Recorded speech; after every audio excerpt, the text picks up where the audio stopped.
So I'm in the middle of doing some painting. I just took off all the masking tape and everything. That's another video. But I wanted to give an update on how the truck was running. Not running good. And I've gone through and changed a little bit more over to the 5.7 because the truck is, you know, a 4.3 liter truck. So pretty much everything on the truck itself, the easiest way to explain it, the truck still thinks it's a 4.3 liter.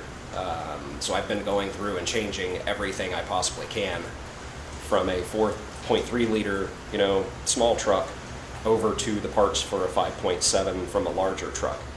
And they're all brand new parts.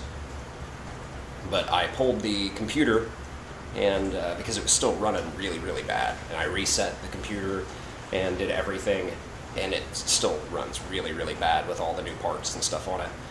So I pulled the computer completely out, ran the numbers and stuff for it, and found out that that particular computer that's, well, the computer that's in this right now is a computer that's only for the 4.3 and the 2.8 liter.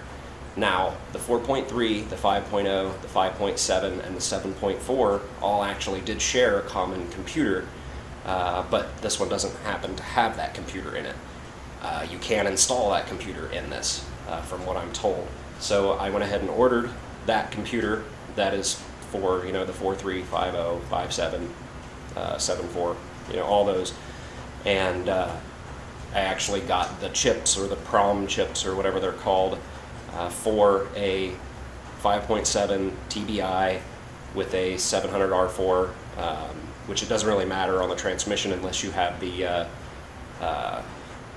4L60 or the 4L80E, and then you've got electronic controls and all that stuff. This doesn't have any of that. So the main thing is just the computer and the chips for the engine. And I've got those on the way. And not that it matters, but the computer I found is actually for a 1989 full-size Blazer with a 5.7 TBI engine. So, like I said, not that it matters, but it's an 89 truck. It'll have an 89 computer, but they used that same computer for multiple years. But anyway, I like little things like that, so the computer is actually a matching year of the truck with the matching chips and all that. So I'm hoping once that comes in, the running issues will be taken care of, or at least this will run a little bit better.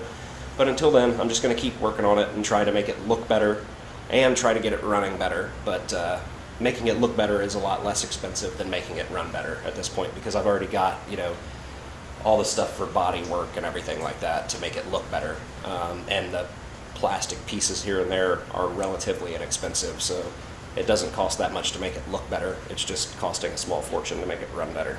Anyway, that's just a quick little update on Project Super 10. So if you're interested in this project, or if you are looking for some how-to videos, or, you know, Jeep videos, build videos, all that stuff, make sure to go on my channel, check out a couple videos. I've got all kinds of different stuff in there. So check some of those out. If you find a video that you like, hit the like button. If you have something to say, leave it down in the comments. And if you find a couple videos that you like, don't forget to subscribe to my channel.